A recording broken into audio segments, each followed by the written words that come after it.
Come on, speedy girls. Zoom, zoom, zoom, zoom. You doing, you little bouncy butts? Good girls. So as you can see, these two are very much happy to play with each other again. Bella has been confirmed to be having what's known as a split season. She had a progesterone test last week, which shows that her progesterone isn't going up anywhere, which means she's not in a proper season, as it's the progesterone that predominantly controls most of the changes you see, although there is estrogen as well. But we'll talk about that in another video. So the dynamic of the group has returned back to normal. We've got our two silly youngsters back, being daft and goofy with each other. Zeus is, well, to be fair, he was never that bothered anyway, but he's back to not being bothered. And any tension has sort of dissipated again between the girls as well. So we're just going to keep watching and waiting. She could come back in any point within the next 2 weeks to 2 months. So we'll see how that goes. It can vary depending from dog to dog. So with that in mind, we're going to talk about a few of the other things in the in-between gap in our video diaries. Things that people don't necessarily think about when differences in breeding these guys compared to, for want of a better way of putting it, generic doggy dogs. For example, one of the main things is how frequently they can come into season. So a lot of dogs will come into season at least twice a year. Sometimes you get breeds that come in 3, maybe sometimes 4 times a year for some of the really small breeds.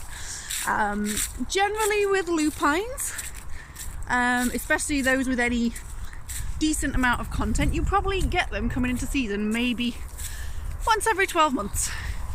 And it's very often in the spring. And this is exactly the same cycle as you would get in wild wolves.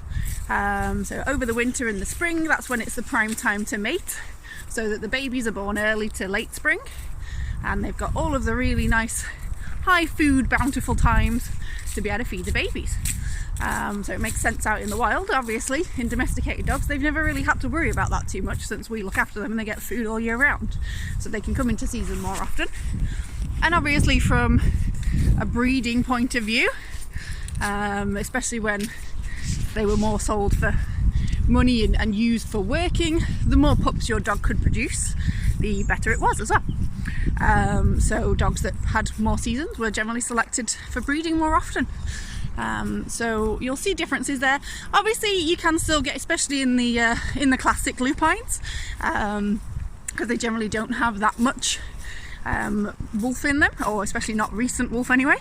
They can sometimes have, you know, a couple of seasons a year. It's not unusual, but you do get a lot of them who only have 1 cycle a year. Even Toki, who is barely anything in her at all, from a wolf point of view, still only cycled once a year, and that is just carry over from their natural ancestors. Yeah, go Belly. All right, well, enjoy a little bit of fun with the pups, and we'll see you later. What are you doing, Millie Pot? You being a good girl? Yes. Ready, boo boo? What you doing, huh? Do you want your bally? What's your bally? Come on in. You're gonna get it? Yeah. Go get it, girl. Yay. Come on then, bring it in. Millie gonna get ya. Millie gonna get ya. Good girls. Come on in. You're so silly. Come on. You monkey bums, aren't you? You monkeys. Pelican? Thank you, good girl. Ready? Go get it. Off you go. Good girl.